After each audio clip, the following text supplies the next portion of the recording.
Here we go. Riot Frog Zone, MSI thoughts. Congratulations to HLE for winning MSI. This is one of the first times, at least, that I can remember that the first seed from each of the major regions made it top 4. Perhaps signs that the regions are all a lot more competitive with each other. It's very cool. The gap is closing. I mean, I don't know if the gap is closing. EU still has no chance against NA for some weird reason. NA just, it's like a rock, paper, scissors, and NA always flops against the Eastern teams. So we're never going to get any Western team to do anything, I guess. It's just kind of sad. Pure despair. The major talking point of the tournament was Mage's bot. Here we go. Here we go. This is what everyone is chirping about. Allowing teams to play a weak side bot strategy and send their support to roam around the map. This is also one of the key reasons why it works, and I wonder if they're going to discuss it here, because a lot of people are a little bit crazy on that one.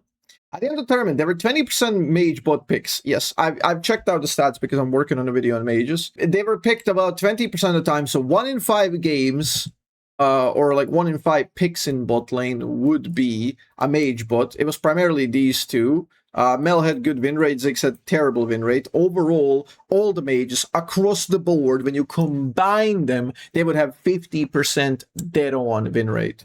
50% dead-on. And now, there are tweets, there are people who are actually talking about this, and then they're saying, well, 50%, but that's because mages play against other mages, so the point is moot. What happens if you take away the matchups where mages were playing versus mages?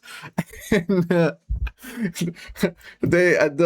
mean, to those people, they just don't know how statistics work, because that's entirely moot, because they can just be taken out of the subset because they play against each other. Anyway, it remains 50%. Yeah, okay. Primarily male Zig can survive easier by themselves. True, they were both extraordinarily safe champions. Can survive easier, and they enable roaming sports like Pyke, Relic, Camille. Another hint dropping why mages are being more popular and competitive, and hi, hello, Korea. Fuck, that is loud. Poland Galina, thank you so much for the Prime. Appreciate the sub. Welcome to the Squid Squad, my friend. Appreciate the support. Thank you. Hope you're enjoying the broadcast. It's worth noting that there's a distinct difference in the types of mages bot we observe in regular play and the ones we typically observe in pro play. That's interesting. The ones we observe in pro play are predominantly used to unlock a roaming support, whereas the ones in regular play are much more likely to be something like Brand / Swain plus engage support, or depending about like Seraphine, Ziggs, and other skill shit support, following up with a chances your kill. Okay, that's very, very interesting. Also, Brand is like he's like low elo skew. He's like a noob sort of a stomper, and even then it's like he's not that strong. I think it just has a lot of natural value, because even if you burst him, and he's gonna dump out all of his abilities and do a lot of damage. Swain is also, if you don't know the damage numbers, he's very punishing. So again, these are all skewed like lower elo. Seraphine, Ziggs are a bit higher elo. Both are disgustingly low negligible game impact, but they are very, very strong when picked in right comps. And out of the two, I think Seraphine is a much more egregious example. I think Ziggs is whatever. My current take is that pro play portion of Mage's bot are in a decent spot, so we are in agreement with this one. I think 1 in 5. I think if I'm not wrong, that was like the last time I read the top lane statistics. That's exactly how the top lane range top statistics went. It was about 1 in 5 picks. They're not at the level of ubiquity. Fuck you, English language. That would really take major action here. I like that. I mean, because people always ask me like, well, these mages bot lane, like we should get out mages out of bot lane. Okay, how? How? What are you doing? And then people are like, we should remove the AD carry quest, or like change the AD carry quest. It's not the AD carry quest that's making mages more popular. Actually, I'm pretty sure the support meta has more impact to it than the AD carry quest. And then the AD carry quest also benefits AD carries a lot. It's just that the mages are slightly more competent when they have 1 to 2 items, but the AD carries, regular ones, they benefit better from the quest, like on 3 and 4 and 5 and 6 and 7 items. That's when they spike up. And people are also saying, well, the 7th item slot is going for the mages. Imagine a mage with 7 items. No, imagine AD carry with 7 items. That's also one thing that goes better for the AD carries. See, for regular play, accounting for the high skill floor, win rates, level of presence, and their mastery curves, I could see an argument for a slight tap down in some situations. That said, all the mage bots are not equally powerful. Okay? So I maintain that the best correct position here would be to operate on individual basis. Trying to root out an entire class of mages is both very, very difficult, but also extremely stupid to do that, because you're harming the game diversity. You want to have some diversity of the game, but you also want to have gameplay. You don't want something that's entirely neutralizing lanes like Mel, or something that's entirely neutralizing lanes like Seraphine. Those are like anti-gameplay characters. There's not like a cool dynamic of punishability and risk versus reward.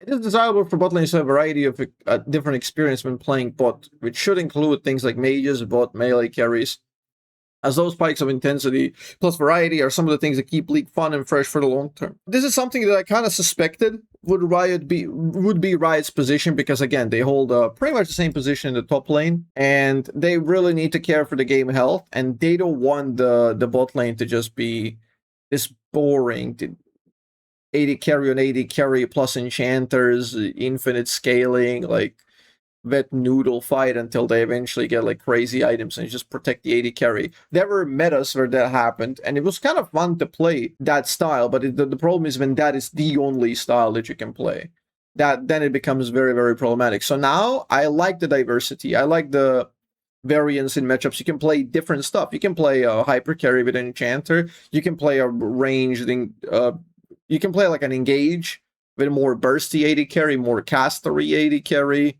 You can play for those one-shots. You can do so many things. And you can play a mage bot with a roamer. There's so many different ideas here. Another major talking point was the ubiquity of roaming supports, which was quite nice to see, given the meta shift at the start of the year being dominated by ranged laning dominant supports. While we made some changes to reduce the effectiveness of those with role quests, the impact here seems to be limited to pro play. Making major adjustments here and may end up having disproportionately negative impact on regular play to solve the problem. Okay, that's interesting. They don't want to punish solo queue that much because pro players are doing it in a very, very good way. I do believe there's a little bit too much roaming in the higher echelons of League of Legends and the pro play. But this is not, at least in my opinion, I don't think this is like this sweeping thing that's happening.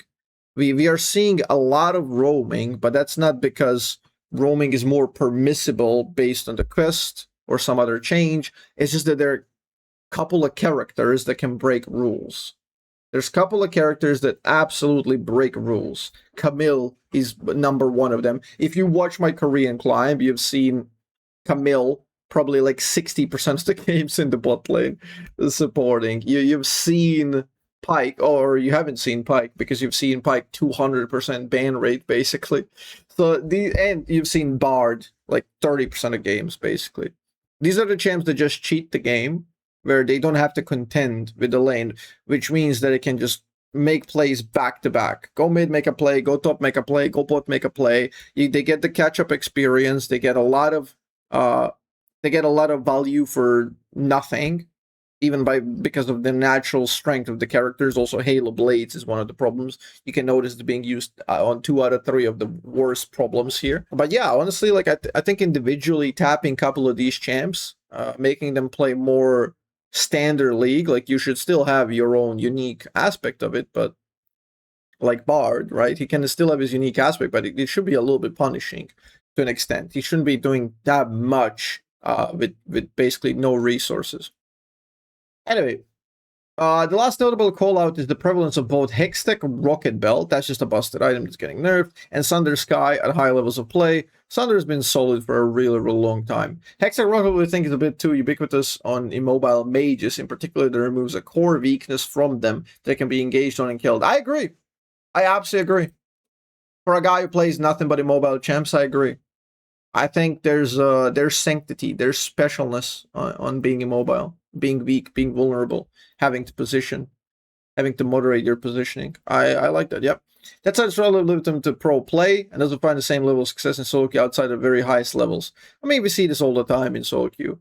But I guess experiences will vary from me and a bunch of like my streamer friends to other people, right? We will not be in the majority, obviously.